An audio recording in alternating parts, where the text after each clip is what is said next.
अस्सलामुअलैकुम। आप YouTube channel watch physics को देख रहे हैं। इस चैनल को सब्सक्राइब करना और बेल आइकन को दबाना ना भूलिएगा।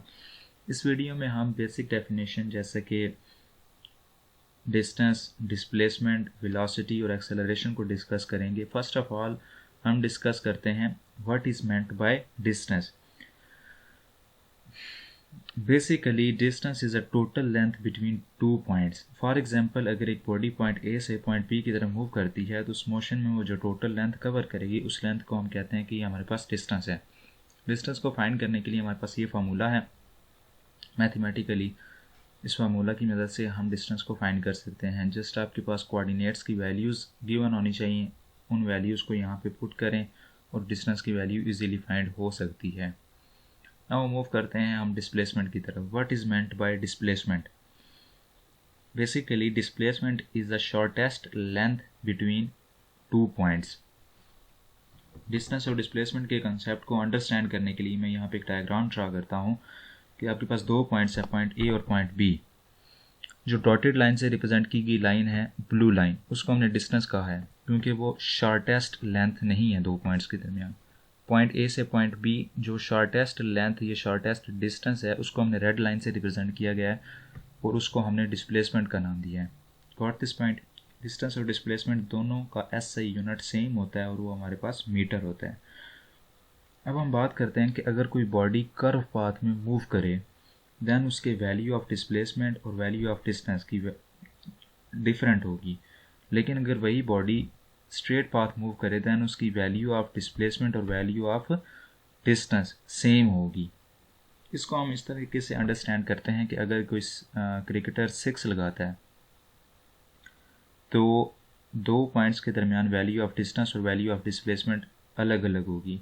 लेकिन अगर वही बॉल स्ट्रेट पाथ मूव करती है देन वैल्यू ऑफ डिस्टेंस और वैल्यू ऑफ डिस्प्लेसमेंट सेम होगी क्योंकि शॉर्टेस्ट लेंथ और डिस्टेंस सेम होगा। Got this point? अब हम डिस्कस करते हैं what is meant by speed. Simple सी इसकी डेफिनेशन है, rate of change of distance of a body is called speed. Speed एक स्केलर क्वांटिटी है। स्केलर क्वांटिटी को हमने पहले डिस्क्राइब किया हुआ है।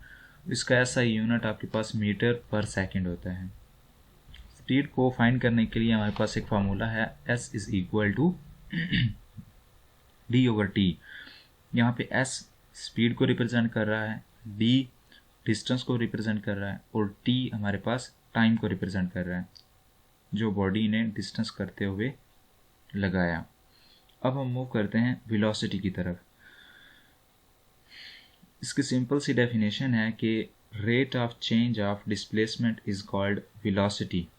वेलोसिटी आपके पास एक वेक्टर क्वांटिटी होती है और इसकी जो डायरेक्शन होती है वो हमेशा डिस्प्लेसमेंट के अलॉन्ग होती है। इसका मतलब जिस डायरेक्शन में डिस्प्लेसमेंट होगी उसी डायरेक्शन में वेलोसिटी होगी। Got this point? इसका जो एसआई यूनिट होता है वो आपके पास मीटर पर सेकेंड होता है। अब हम मूव करते हैं एवरेज वेलोसिटी की तरफ कि what is meant by average velocity.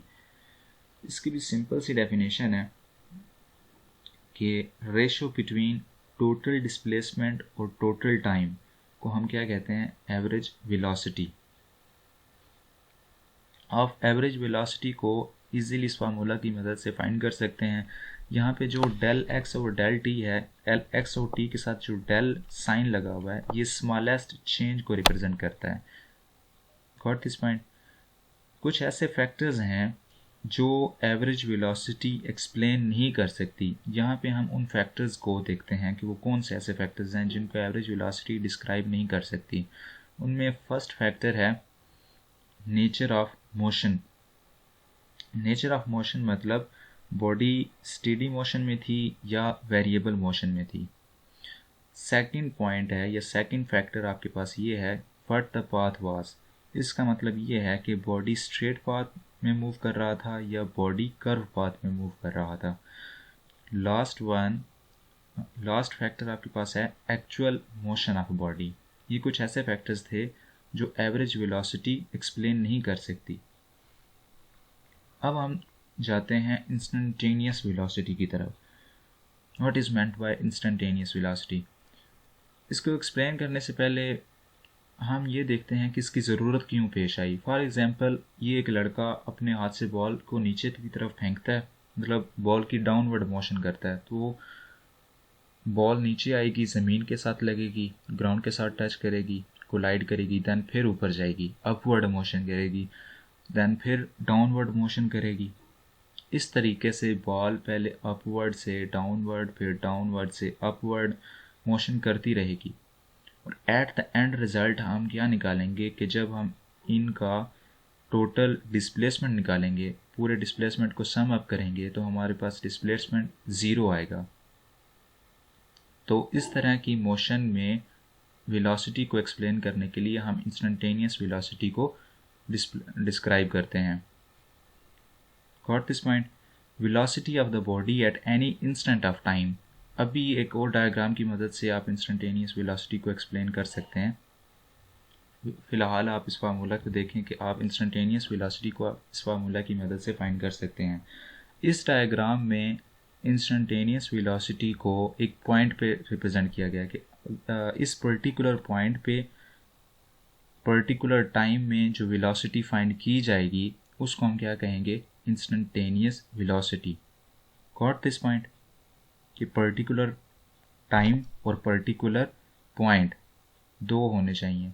उस टाइम पे उस पॉइंट के ऊपर जो वेलोसिटी फाइंड होगी वो हमारे पास इंस्टेंटेनियस वेलोसिटी होती है। अब हम मूव करते हैं यूनिफॉर्म वेलोसिटी की तरफ कि what is meant by uniform velocity. अगर इंस्टेंटेनियस वेलोसिटी चेंज ना हो रही हो बॉडी की with the passage of time, then हम कहते हैं कि वो हमारे पास यूनिफॉर्म वेलोसिटी है। यूनिफॉर्म वेलोसिटी को ग्राफिकली इस तरीके से रिप्रेजेंट किया जाता है एक स्ट्रेट लाइन के ज़रिए। ये स्ट्रेट लाइन शो कर रही है कि टाइम भी गुजर रहा है और साथ साथ वेलोसिटी भी इंक्रीज़ हो रही है, लेकिन इक्वल इंक्रीज़ हो रही है, अनइक्वली वेलोसिटी इंक्रीज़ नहीं हो रही। Got this point? अब आती है variable velocity. What is meant by variable velocity? अगर आपकी instantaneous velocity with the passage of time unequal change हो रही हो, फॉर एग्जांपल अगर एक बॉडी पहले 5 सेकंड में 2 मीटर पर सेकंड वेलोसिटी चेंज करता है, देन अगले 5 सेकंड में वो 10 मीटर पर सेकंड वेलोसिटी चेंज करेगा, तो ये अनइक्वल होगा। तो इसका ग्राफ इस तरीके से रिप्रेजेंट किया जाता है कि अनइक्वली डिस्ट्रीब्यूशन होगी वेलोसिटी की चेंज की। Got this point? टाइम भी गुजर रहा है और साथ साथ वेलोसिटी भी चेंज हो रही है, लेकिन अनइक्वल चेंज हो रही है। अब हम डिस्कस करते हैं एक्सेलरेशन को। इसकी सिंपल सी डेफिनेशन ये है कि rate of change of velocity of a body is called acceleration. Acceleration का फार्मूला आपके सामने है, a is equal to del we over del t. यहाँ पे डेल स्मॉलेस्ट चेन को रिप्रेजेंट कर रहा है और डेल वी मतलब final velocity minus initial velocity, v minus v not से इनिशियल वेलोसिटी मुराद है। यहाँ पे कुछ एग्जांपल्स दी गई हैं कि जब कार अपनी स्पीड को इंक्रीज़ करती है दैन उसमें एक्सेलरेशन प्रोड्यूस होगा, अगर वो डिक्रीज़ करेगी फिर भी एक्सेलरेशन प्रोड्यूस होगा। अब हम डिस्कस करते हैं एवरेज एक्सेलरेशन को कि what is meant by average acceleration. Ratio of total change in velocity to the total time is called average acceleration. Got this point? Average acceleration को किस फार्मूला की मदद से फाइंड कर सकते हैं? वो आपके पास है, a is equal to A V मतलब A V J average velocity del we over del T. ये ऊपर एरो एट इसलिए लगाए जा रहे हैं ताकि इससे रिप्रेजेंट किया जा सके एक्सेलरेशन और वेलोसिटी दोनों आपके पास वेक्टर क्वांटिटी होती हैं। वेयर डेल वी आपके पास क्या होगा? Final velocity minus initial velocity, और डेल टी आपके पास क्या होगा? फाइनल टाइम और initial time. Final time minus initial time, वो आपके पास डेल टी रिप्रेजेंट कर रहा होगा। Got this point? अब हम बात करते हैं, डिस्कस करते हैं इंस्टेंटेनियस एक्सेलरेशन को। सेम एज इट इज़ कि किसी पर्टिकुलर टाइम में पर्टिकुलर पॉइंट के ऊपर जो एक्सेलरेशन फाइंड की जाएगी उसको हम कहते हैं instantaneous acceleration. Got this point? जिस तरह हमने वेलोसिटी को पढ़ा था, इंस्टेंटेनियस एक्सेलरेशन का फार्मूला आपके सामने है, उसके साथ जस्ट लिमिट लगा दी जाती है, del t approaches to zero. अब हम बात करते हैं यूनिफॉर्म एक्सेलरेशन के बारे में कि what is meant by uniform acceleration. अगर एक बॉडी की velocity with the passage of time constantly increase हो रही हो, देन हम कहते हैं कि ये हमारे पास क्या प्रोड्यूस कर रही है, यूनिफॉर्म एक्सेलरेशन प्रोड्यूस हो रहा है।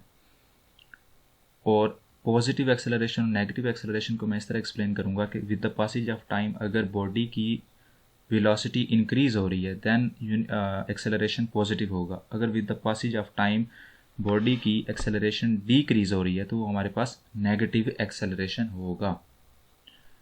उम्मीद है इस वीडियो में आपको किसी किस्म का कोई डाउट नहीं रहा होगा, और इस चैनल को सब्सक्राइब कीजिएगा और बेल आइकन को भी दबाइएगा। अल्लाह हाफिज़, अपना ख्याल रखें।